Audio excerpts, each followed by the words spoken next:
Dave LaRock, last man standing in Northern Virginia with an R by his name, and he teams up with Democrat State Senator Chap Peterson, and they said they've had enough, and they're suing the governor saying you have no constitutional right to do this. And he is joining us now.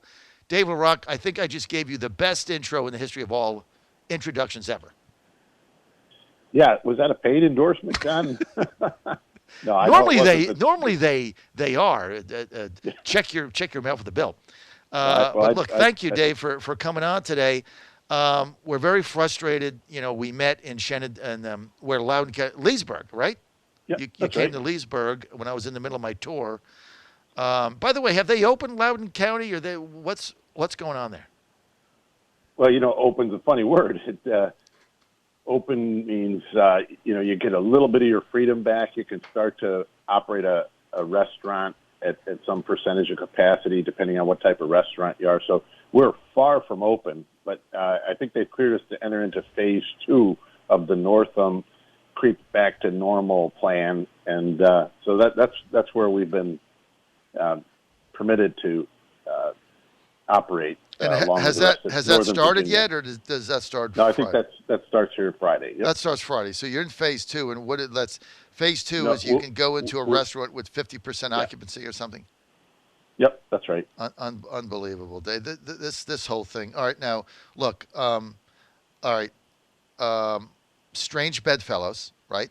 Dave LaRock, very conservative Republican. Chap Peterson, Democrat, part of leadership, very respected senator. You guys get together, you sue the governor. Explain this to us. Well, Chap was very outspoken even before the prospect of the suit was laid before him. So it's a real credit to him. What started with me is a very smart guy who has a pretty long history of working as an attorney for the federal government from Alexandria. Kind of saw some Facebook posts I'd put up about reopening and how the injustice of the current status, particularly of Northern Virginia. He started putting together an argument very systematically, which kind of became the basis of at least one of the 2 suits that Chap has filed. And I teamed up with a injured business owner, friend and neighbor from close by here, a wedding venue, which has been all but shut down. People are canceling weddings off into the future. We called Chap. Chap said he'd take the case, again, because we didn't introduce him to anything he wasn't already kind of ticked off about already. And so he went ahead and assembled the cases and filed them, I guess it was the day before yesterday. It's all kind of a blur here. But 2 different cases, one in a federal court, one in a state court, rightfully claiming that Northam has way exceeded his authority as a governor, and in doing so is violating the constitutional rights of 2 plaintiffs. In one of the cases, John Tigas is in Loudoun here, and then Linda Park, I think, is from around Fredericksburg, a nice lady. Got acquainted with her a little bit down in Richmond, and she owns a restaurant that they told her she couldn't open even under the phase 2 because she uses a wok or something in the cooking process. Kind of typical of the ridiculous level of micromanagement that even if she had prepared to reopen, she found out from the health department that under the Northam plan she wouldn't be allowed to. So we're off. It's a big lift, but there seems to be a lot of public support for it. We're trying to raise that, so we appreciate you having me on to talk about this, John. Glad to answer any questions I can about what's going on. All right, Dave, a couple of things. I'm going to open this up for phone calls if you want to engage with Dave LaRock on this lawsuit, which is a pretty big deal here in Virginia. 888-480-JOHN, Derek, 888-480-5646 will merge you in. You can also text us if you have a question for Delegate LaRock, 757-692-1710. One of the filings will be on Friday, the same hour. The first guy, the first gentleman that you mentioned in Loudoun County. So, Dave, let me just ask this: with your lawsuit against the governor challenging his constitutional authority to do this, what is your objective? Like, what ruling are you looking for? What do you want to see happen? Yeah, very simply put, John, he doesn't have the authority to issue the orders that he has issued. And if the court agrees with that, then those orders then would become null and void.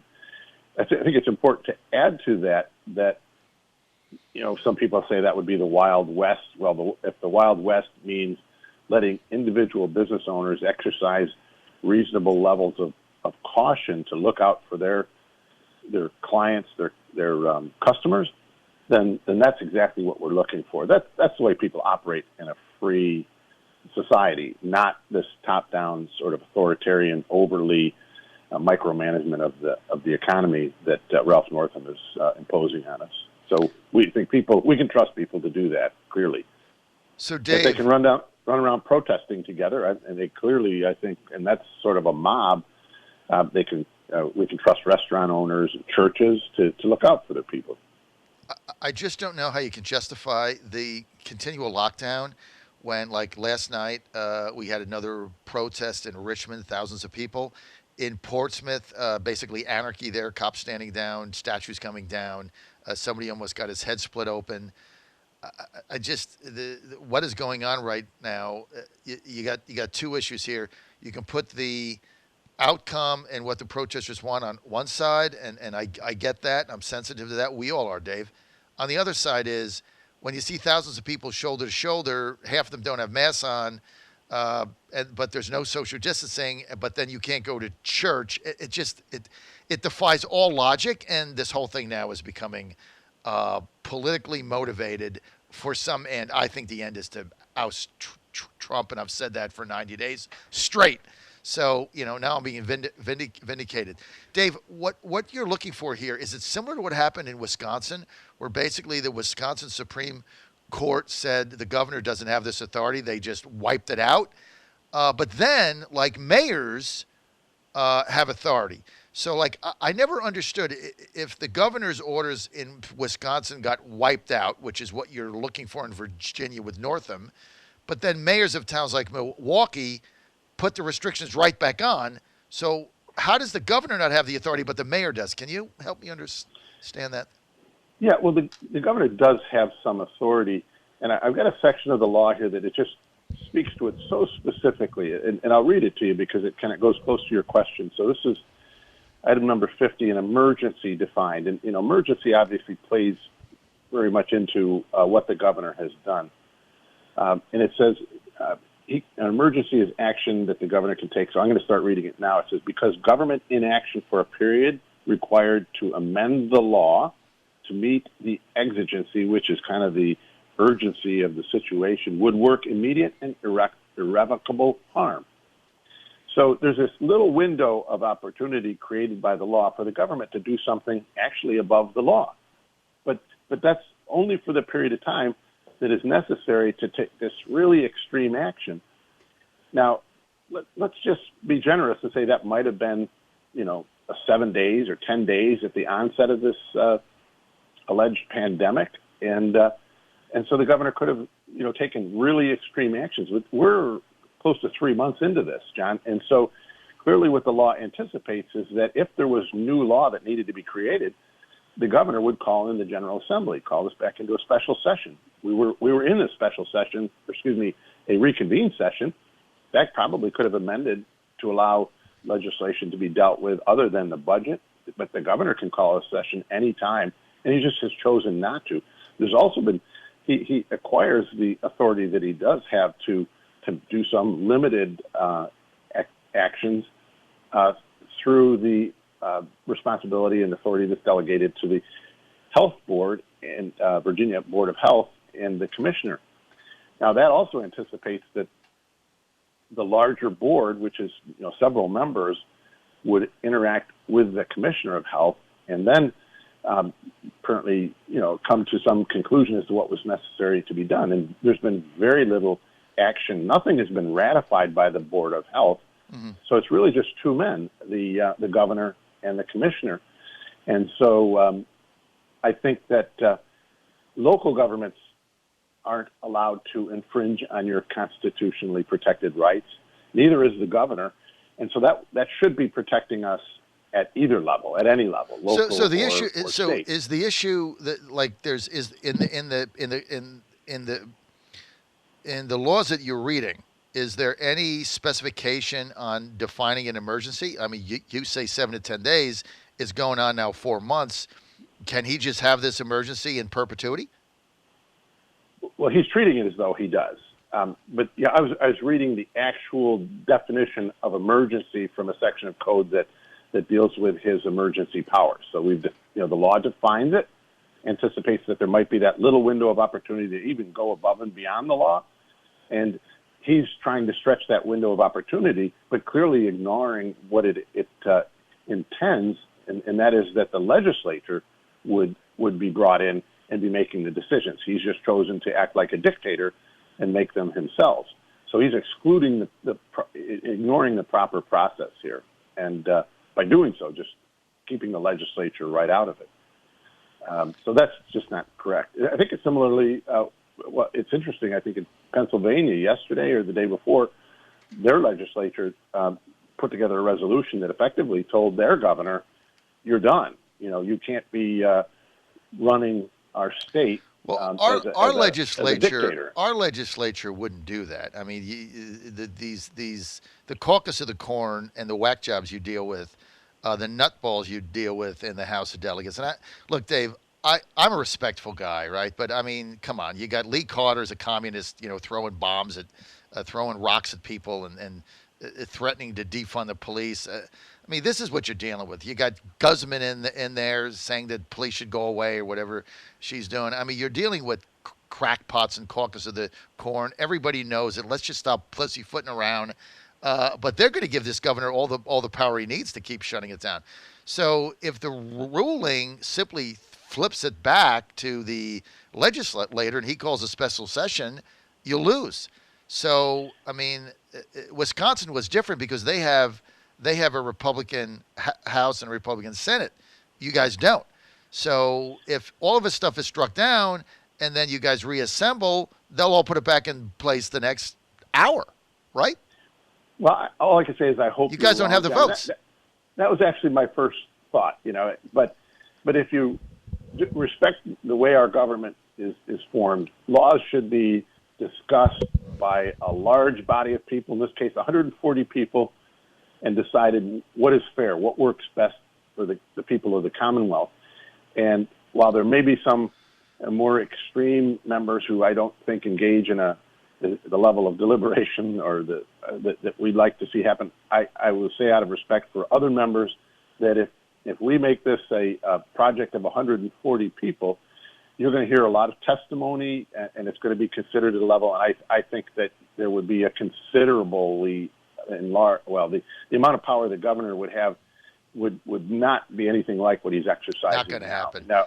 In the House, you guys are down 10, right? So you need to flip 5 votes. You can't find me five delegates that are going to vote to strip this governor of the power to shut the economy down, so they can get to a mail-in ballot or whatever their agenda is. Dave, you're not dealing with rational people here. You're not dealing with logic. You're not dealing with the Virginia way and all the stuff you guys told me when I moved here. And I'm sorry to be this way, but I mean, you can have all the hearings you want. At the end of the day, you're never going to flip 5 votes. I mean, well, you may be right, but look at who's representing the case. Chap Peterson, and Chap flipped the Senate on a few controversial votes, and he's obviously very committed on this. So I think that's cause for optimism. But you're right, the House might be difficult. But when you have people who have communities where businesses are shut down, schools are just kind of turned on and trying to conduct themselves, it becomes a lot different. So, when constituents speak up and the business community has their voice heard, then I'd be optimistic that it might not be as distant a possibility as you think, especially on the Senate side. So if it's struck down by the Virginia Supreme Court and he calls a special session and he tries to get all his powers back and it passes the House, which I think that it will, and it goes to the Senate and they've only got to flip 2 votes and they do that, Chap being one of them, what would happen to it? Would it all get struck down? Well, if the courts act as these lawsuits ask, it would be struck down. The governor would be out of the executive order of business, at least on the scale that he is engaging now. So we'll be going back into special session in August is the rumor because, when you shut down the economy, you don't bring in tax revenue, anything like what was anticipated. Yeah, so we're going to have to go back in and rewrite the budget. And he can, put whatever he wants on that. Walk us through this because so we can get so that our listeners can draw the line here and get to a conclusion.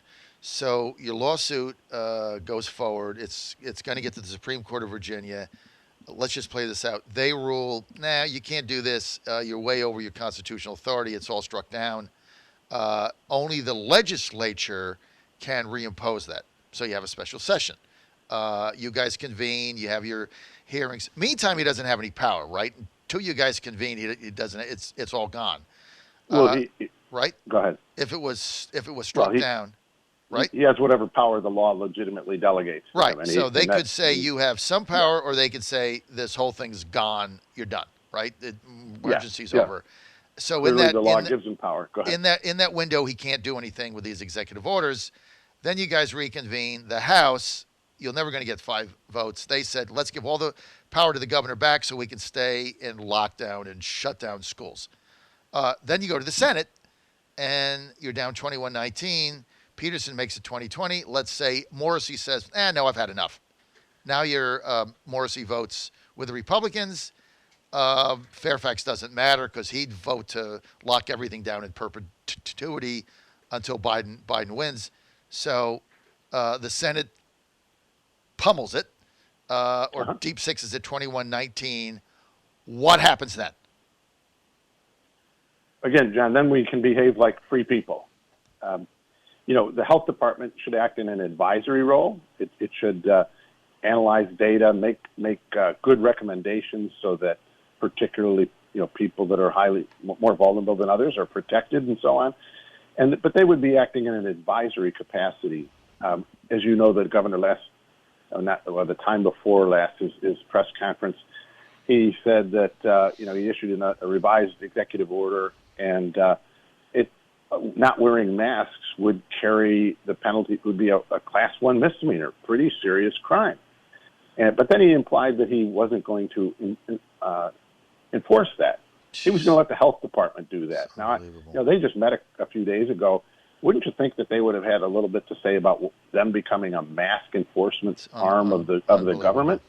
But they didn't even discuss it, as far as I know. And so this is kind of typical of the inconsistencies and the very erratic nature of these executive orders. Health department should function in an advisory role, do a good job like they did down in Florida, helping to take care of the people who are most vulnerable, and let the rest of us operate as free people. I'd love to see them maybe even come up with a set of parameters where, they had, for a restaurant or a church, they had a set of recommendations, and then if the church or the restaurant, for example, wanted to post those and say, we're fully compliant with these health recommendations to help alleviate the fear and put people at ease so that we get back to normal. And honestly, I don't need to see that, but if some people did, that would be reassuring. I think that'd be an appropriate role for the Virginia Department of Health, but not to be, mask enforcement agents for the state government.